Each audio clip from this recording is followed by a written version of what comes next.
L'intelligence artificielle, on en parle partout. Et ça fascine autant que ça fait un peu peur, surtout quand on pense à nos emplois. Entre la promesse d'un monde plus productif et la crainte d'être remplacé par une machine, où est-ce qu'on en est vraiment? Allez, on décrypte ça ensemble. Pour bien comprendre ce qui se joue, il faut commencer par regarder la peur en face. Parce que ce n'est pas juste une petite inquiétude dans un coin de la tête, non. C'est une véritable onde de choc qui secoue le monde du travail. Ce qu'on vient d'entendre, c'est le témoignage d'un futur développeur de jeux vidéo. Et ce sentiment, il est loin, très loin d'être un cas isolé. En fait, il fait directement écho aux grandes décisions prises par les géants de la tech. Prenons Microsoft par exemple. L'entreprise a annoncé la suppression de 19 000 postes. Et la raison invoquée, un virage stratégique majeur vers l'intelligence artificielle, bien sûr. Et Microsoft n'est pas tout seul dans cette histoire. Amazon a suivi juste après avec 14 000 suppressions de postes pour des raisons très similaires. Ces chiffres, franchement, ils donnent le vertige et ils montrent bien que le phénomène est massif. Et ce n'est pas qu'une histoire de GAFAM, c'est une tendance mondiale. Une enquête toute récente faite auprès de 2000 dirigeants le confirme. Près de la moitié des entreprises, 46% pour être précis, ont déjà réduit leurs équipes à cause de l'IA. Tout ça nous amène à une question absolument cruciale.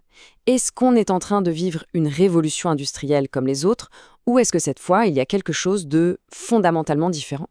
Les révolutions d'avant, elles ont mis des dizaines d'années à changer la donne, et elles touchaient surtout le travail manuel. La révolution de l'IA, elle, avance à une vitesse absolument fulgurante.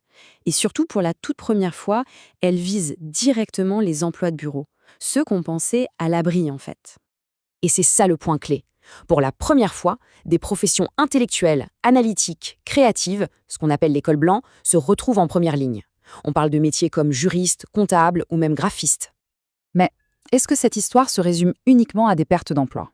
Si on demande aux économistes, ce qu'on observe en ce moment, c'est en réalité un schéma assez classique de l'histoire économique. Ça s'appelle la destruction créatrice. L'idée, elle est assez simple. Une nouvelle technologie arrive, elle détruit certains emplois, c'est vrai, mais en même temps, elle en crée de tout nouveaux. Un bon exemple, c'est l'arrivée de la voiture. Elle a mis fin au métier de cocher, mais elle a créé des millions d'emplois dans l'industrie automobile, la mécanique, les stations-service. Et c'est exactement ce qui est en train de se passer.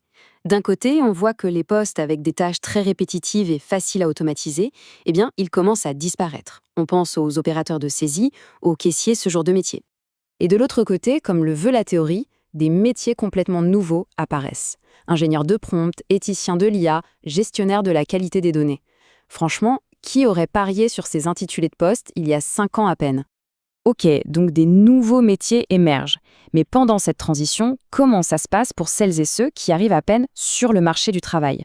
C'est là qu'on tombe sur un paradoxe assez étonnant qui concerne la plus jeune génération.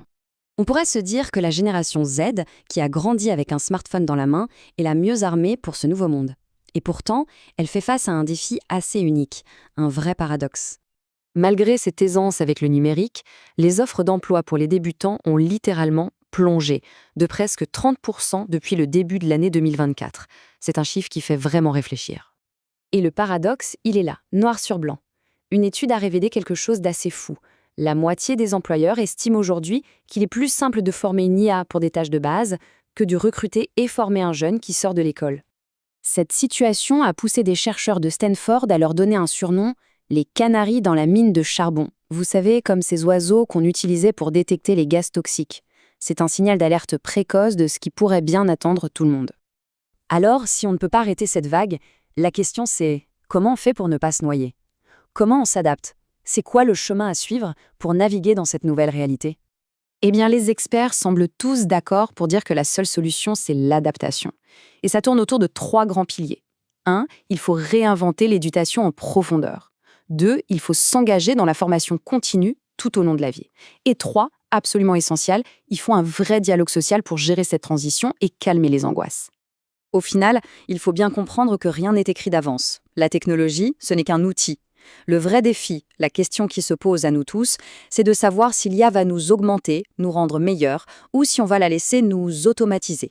C'est à nous de choisir le futur qu'on veut construire. La question reste entière.